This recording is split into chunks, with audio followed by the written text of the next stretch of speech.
everybody. Welcome back. This is week 1 from week 10, which would be the 66 days. This week did not go very well with my routines and habits. There is nothing in the bath box or basket or whatever you want to call that. I did not do a single habit or routine this week. It was a very crazy week. I did start, however, on that Tuesday. I don't know why I didn't start on Monday, but I started on the Tuesday. And there's the Martin Luther King Jr. Day that we had off from the school, which was nice. I just relaxed all day and did some shopping and my meal prep.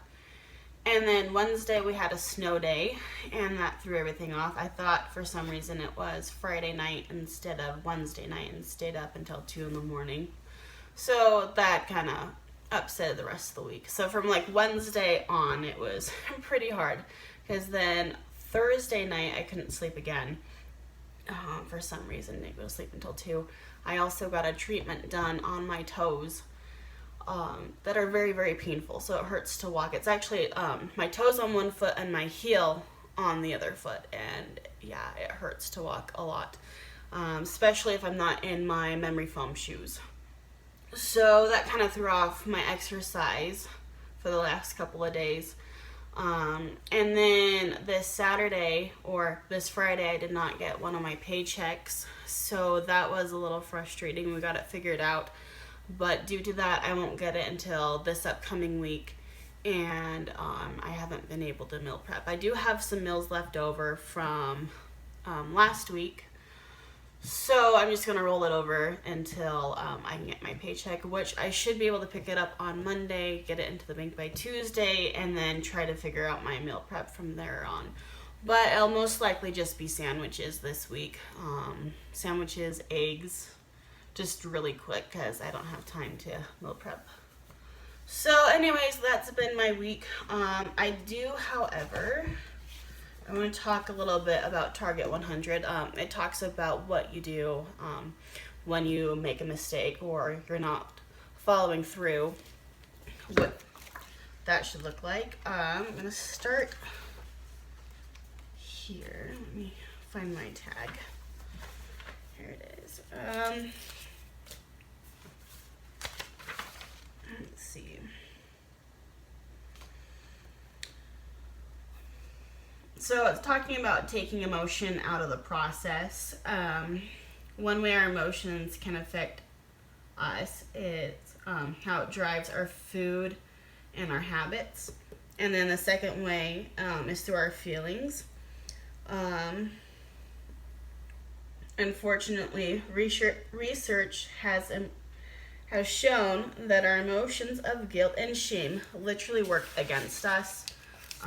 They activate the reward center in the brain, releasing a burst of the same feel-good chemicals.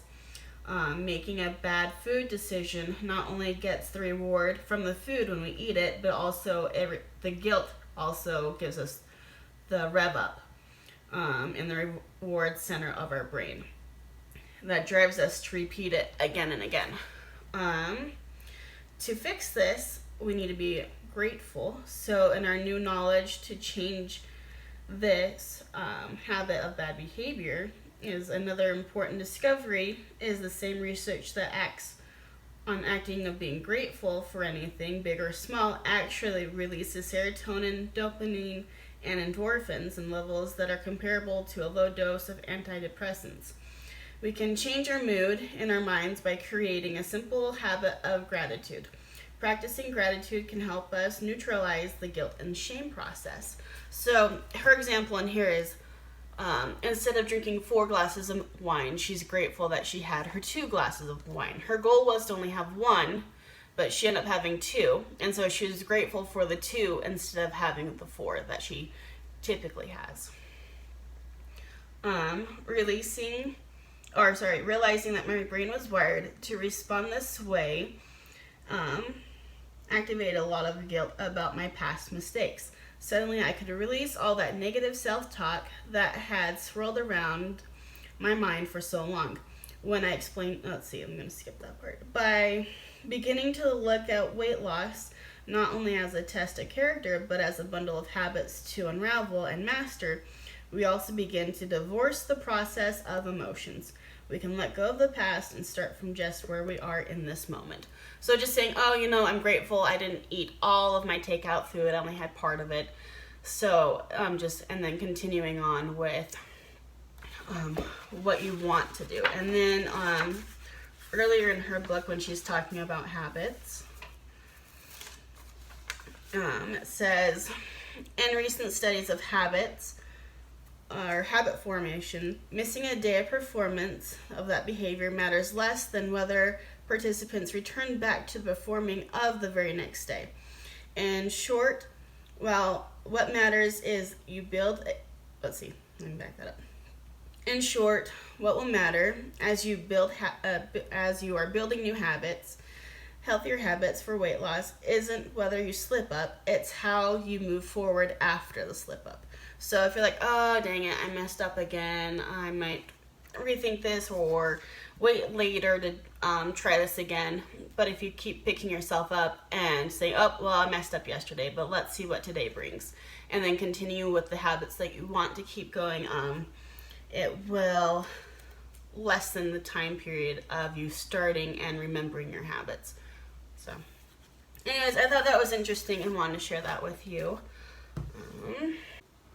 Okay, so I want to go more into the progress of my routines, and how I'm going to break it down so that way I have kind of like a percentage that I'm working towards.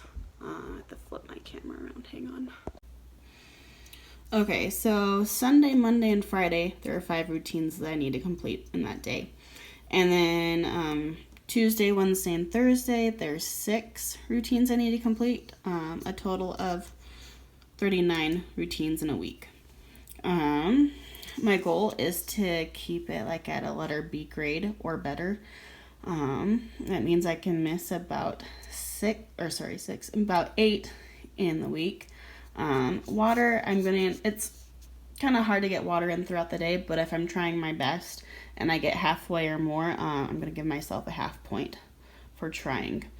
So that's how I'm going to track my progress. And then if both weeks are in the B range of my percentage or whatever letter grade, then I get to pick something for my close. So that's how I'm going to justify or judge those 2 weeks. Anyways, that's it for routines, I promise. Well, besides just showing my progress. So, well, that's it for today. I need to go get on my merry little way and head to work. So I'll see you guys later. Bye.